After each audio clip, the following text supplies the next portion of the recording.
por la ley de Lorentz. La fuerza magnética es igual a la carga por la velocidad de la carga cruz con el campo magnético. Es decir, que esta carga que tenemos en este punto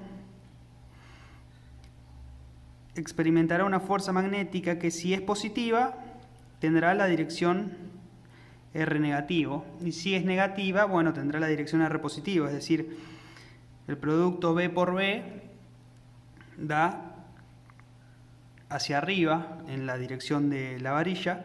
Por lo tanto, si la carga es positiva, tendrá esa misma fuerza magnética, una fuerza magnética en la dirección de B por B, y si es negativa, tendrá una fuerza magnética en la dirección de menos B por B. Yo voy a hacer de cuenta que esa carga es positiva para graficar esa fuerza magnética. De este modo, entonces, las cargas se empiezan a ver forzadas. Las negativas para ir hacia el extremo inferior y las positivas para ir hacia el extremo superior. En definitiva, lo que termina sucediendo es que cargas negativas se empiezan a juntar en el extremo inferior y por lo tanto queda una carga neta positiva en el extremo superior. Es como que esta varilla se polariza. Ahora tenemos una distribución no homogénea de cargas en la varilla conductora, que es positiva de este lado y negativa de este lado. ¿Qué sucede cuando tengo una distribución de cargas positivas en un extremo y una distribución de cargas negativas en otro? Aparece un campo eléctrico debido a la presencia de estas cargas. Es un campo eléctrico debido a distribuciones de cargas, ¿sí? A estas cargas que tengo acá. Es un campo eléctrico que será saliente de las cargas positivas y convergente en las cargas negativas. El campo eléctrico tendrá una forma de este tipo.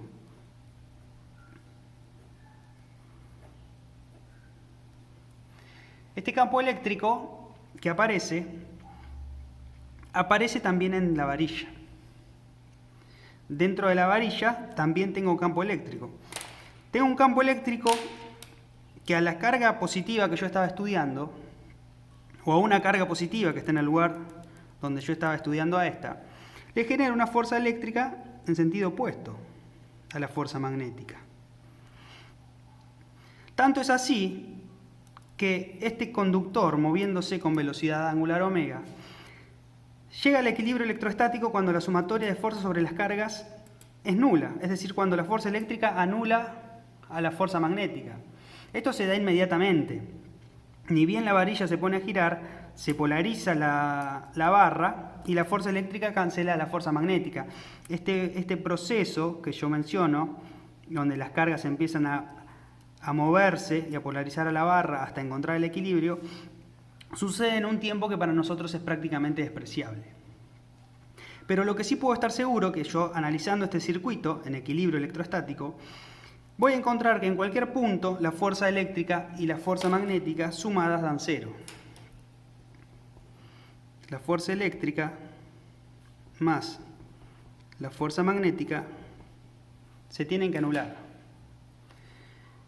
La fuerza eléctrica, descrita por la ley de Coulomb, es Q por campo eléctrico. Y la fuerza magnética, ya dijimos, descrita por la ley de Lorentz, es Q por B por B.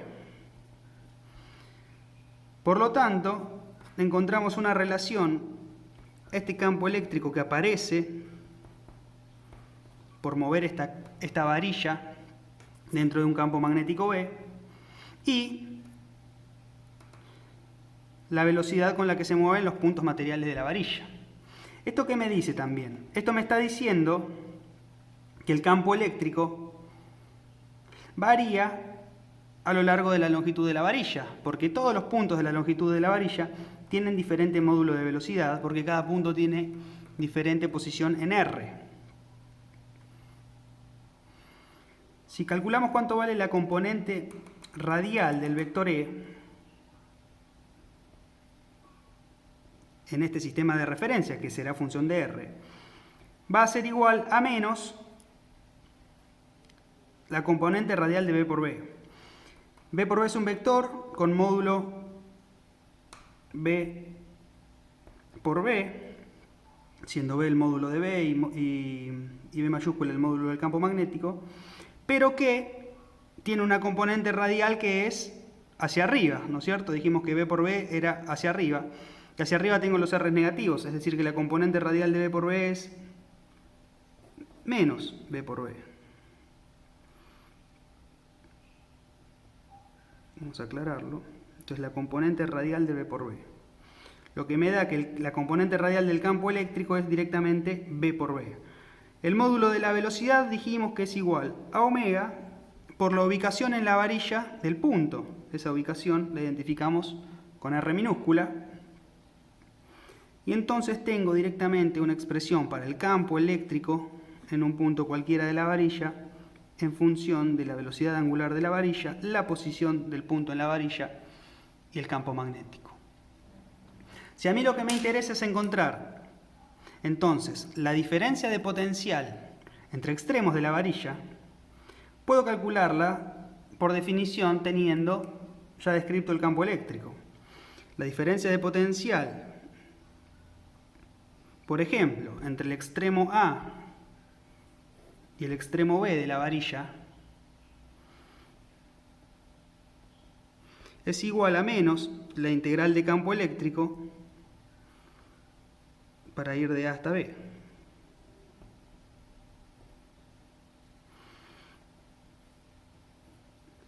Este producto escalar lo voy a resolver por componentes, y como el campo eléctrico solamente tiene componente en R, porque está en la dirección de la varilla, esto es directamente componente en R del vector campo eléctrico por componente en R del vector diferencial de L. La componente en R del campo eléctrico ya la tenemos calculada arriba, es omega por R por B. Y la componente en R del desplazamiento, o del diferencial de L, es justamente diferencial de R. En R tendremos que integrar entonces entre A y B.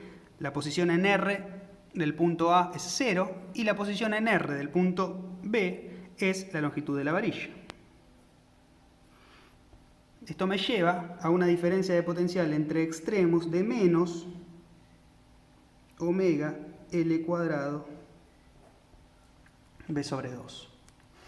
Esto es así solamente si voy desde el punto A hasta el punto B. Obviamente si voy desde el punto B hasta el punto A, la diferencia de potencial será opuesta, tendrá signo contrario a lo que yo calculé, porque esa es una propiedad del potencial.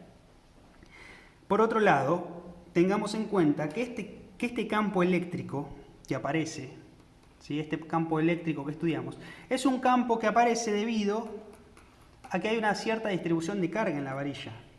Se genera el campo eléctrico porque hay distribuciones de cargas. Por lo tanto, este campo eléctrico es un campo eléctrico de la misma naturaleza que el campo eléctrico que venimos estudiando desde el inicio de la materia.